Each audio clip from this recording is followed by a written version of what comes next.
ఒకటి ముల్లంగి, మిరపకాయలు తగినంత కారం అండి, కొంచెం అల్లము, చింతపండు, క్యాప్సికము, 2 టమాటాలు, ఎల్లిపాయ, సోరకాయ, సగం సోరకాయ ముక్కలు అన్నీ కడిగి కోసి పెట్టి నూనె పోసి ఉప్పు కొంచెం పసుపు వేసి కొంచెం ఉమ్మగిలేసి కొద్దిగా నీళ్ళు పోసి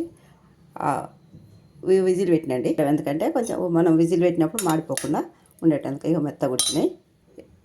ఆవాలు, మెంతులు, జీలకర్ర వేయించుకొని వేసుకోవాలండి. కొంచెం నువ్వుడి పల్లీలు వేసినా బాగుంటుంది, నువ్వు కూడా వేసినా బాగుంటుంది. రోటి పచ్చడి అండి అవుతుందండి.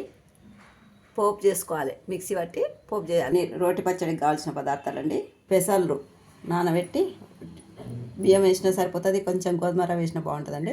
ఇప్పుడు నేను వేయకుండా పెసలు నానబెట్టి దోశకు బాగుంటుందండి టేస్ట్. రోటి పచ్చడి చట్నీ నేను చేసే విధానం మీకు చూపిస్తున్నాను. లైక్ చేయండి, షేర్ చేయండి. చూసే వాళ్ళందరికీ థ్యాంక్స్ అండి. పోపులకు ఆవాలు, జీలకర్ర, ఎల్లిపాయలు, కరివేపాకు, నూనె, పసుపు, ఎండుమిరపకాయలు ఇవన్నీ వేసి పోపు పెడతండి. ఇక నువ్వులు కూడా ఎంచుకొని వేస్తున్నాండి. జీలకర్ర మెంతులు వేగినాక నువ్వులు వేసినండి. జీలకర్ర మెంతులు వేగినాక కొంచెం ఎల్లిపాయలు వేసిన, కొంచెం ఉప్పు అండం కొంచెం ఉంది ఉడికేటప్పుడు వేసిన. ఇప్పుడు వేస్తున్నాండి. కొంచెం కడాయి పెట్టుకొని ఆవాలు, జీలకర్ర, ఎల్లిపాయలు, ఎండుమిరపకాయలు వేసినండి.